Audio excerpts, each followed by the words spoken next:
How does your garden grow, Joseph Borrell?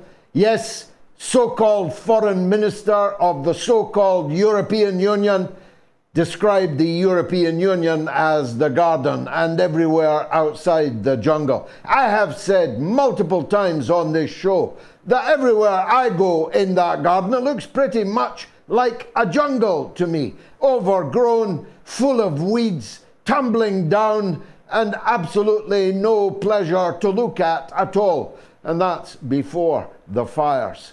The fires all over France have spread to Belgium and now to Switzerland. Angelo Giuliano couldn't believe his eyes. He lived in Lausanne for many years, never saw a single protest there. Now the streets of Lausanne in Switzerland are on fire. Where next is the question that everyone should be asking. It wasn't one damn thing, it was one damn thing after another. Of course, the proximate cause for the initial rioting in Nanterre in France was the cruel and unusual murder of a 17-year-old boy, Nahal. 17, shot for driving a hired car. He was entitled to drive it. He'd paid to hire it. He had no weapon, but now he is dead. That was the proximate cause, but it was the spark that set fire to tinder that has been lying around, carefully arranged or not, for many years, even decades, and not just in France, but throughout most of the European Union. Let me deal with some uncomfortable facts first. I see all kinds of lunatics, some of them with a long history now of posing as anti-globalists, lining up behind Macron because they don't much like mass immigration. They don't much like Africans, and they definitely don't like Muslims. But there are millions of Africans, many of them Muslim, in France because France took over vast swathes of Africa, north and further south, and ruthlessly looted and raped the continent of Africa for centuries. And unlike the British, they didn't pretend that they were merely holding the hand of the locals to whom they'd give independence one fine day. No, France incorporated those colonies into France. Ipso facto, every person born in those French colonies was automatically French, with, of course, including the right to go and live in France. Not that France ever left Africa. It currently takes 500 billion euros every year from the remaining Francophone countries that allow France to run their currency, issue banknotes, guarantee the banking system. They are still coining it in Africa today. But that's not the real reason why there's millions of North Africans and other Africans on the streets of France today. They brought them, you see, to France in huge numbers in order to exploit cheap labor, to fatten profits for the French monopoly globalized capitalists. That's why they're there. It wasn't an act of compassion by France. They weren't giving shelter to Africans in France. They brought them there to squeeze yet more sweat, tears, and if necessary, blood out of them. They parked them in what can only be described as Bantustans, Bonlo, they call them, suburbs. But they are as far from the real Paris that the tourist knows as Bophuthatswana or Sin City or any of the other South African townships. They were in France, but not of France. They were technically in Paris, but not of Paris. And as long as they could be heavily enough policed by a police force, a byword for vicious, savage policing, then everything could continue more or less as normal. But as the poverty rose, as the levels of alienation rose, as the children and then grandchildren of those original immigrants began to discover that they were all dressed up in Parisian clothes, but they had nowhere to go, the police had a more and more difficult time to control these Bantustans, and now they have erupted. And Volkswagen car dealerships, not be long before they get to Mercedes-Benz, surely. The Apple stores in downtown Paris, won't be long before somebody realizes that actually inside the Louvre there's even more valuable things. The property of French people and the lives and bodies of French people are being violently assailed in a nihilistic frenzy, and the so-called protesters are not much better. The police savages are fighting the street savages. French people are now living in a state of terror. All of this would be absolutely lamentable, condemnable, and indeed, I lament and condemn it. But when you compare and contrast it with the role of the French government in the world, right now, this day, Macron was on the phone to Trudeau in Canada to discuss, no, not the situation in France, but the situation in Haiti, which was a French colonial possession until the slaves there rose up and murdered their masters.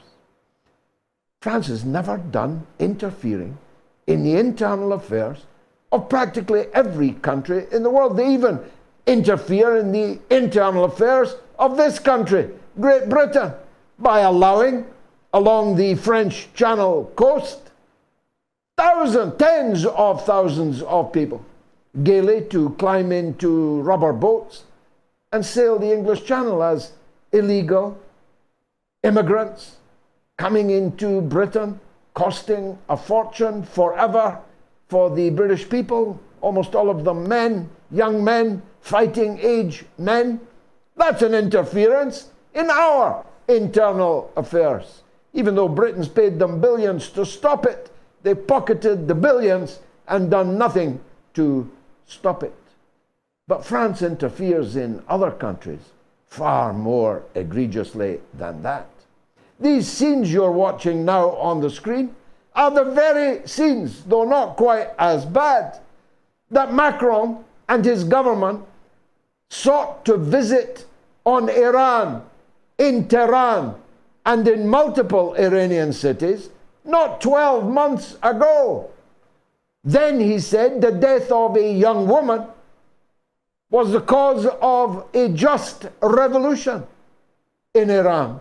Now he says the death of a young man in France is being instrumentalized for political purposes, and that the people have no right to be on the streets protesting about it.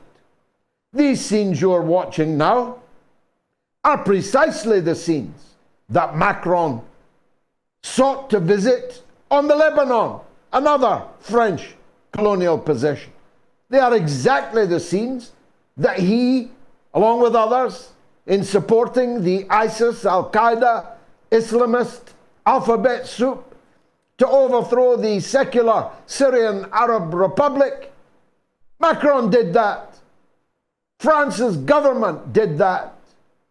They sought to destroy Syria, destroy Lebanon, destroy Iran. And of course, they're doing their level best to destroy Ukraine.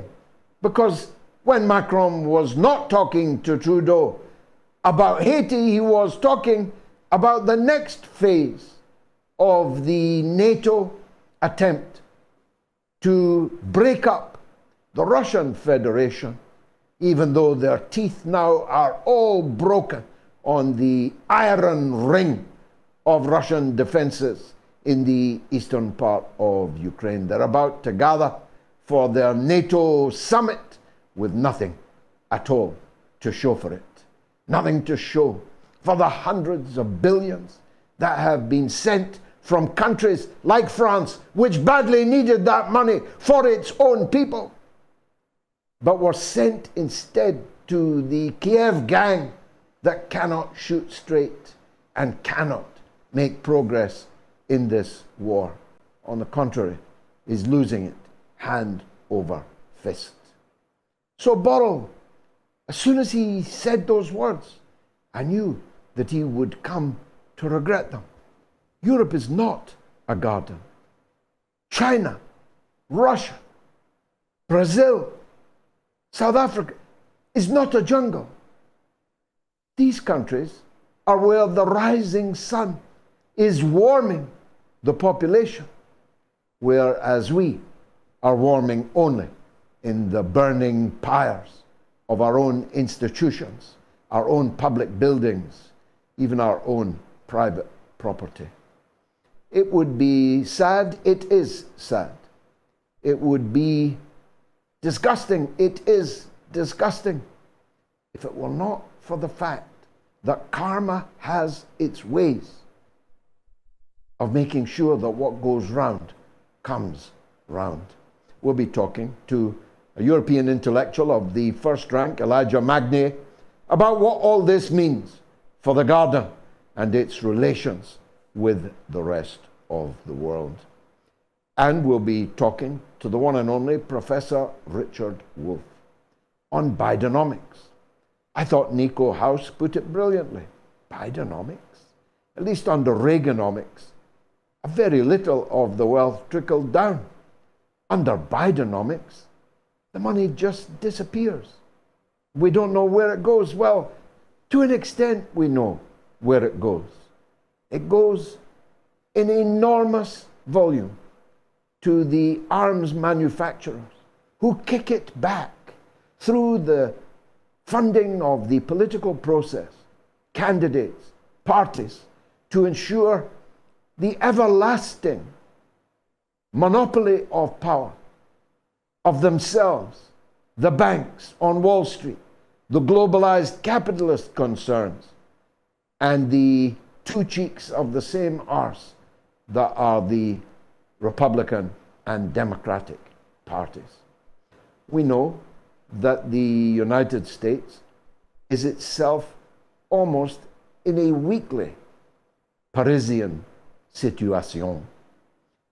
Just yesterday, 50 people were shot in a mass shooting in one place in the city of Baltimore, not that far from the seat of power in Washington, D.C. I don't know how many have died. Several have died. Many more are in a critical condition. I don't know what lay behind the story, and I probably won't have time to catch up because there'll be another one along in a moment. The United States is suffering mass unemployment, mass poverty, evictions, student debt, and mass shootings, and racial divide on a level that France could only wish for.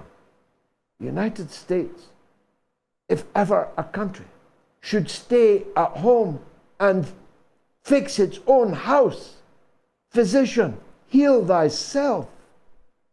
But no, the United States government, in the case of Janet Yellen, is actually gone to China to beg them to buy US Treasury bonds.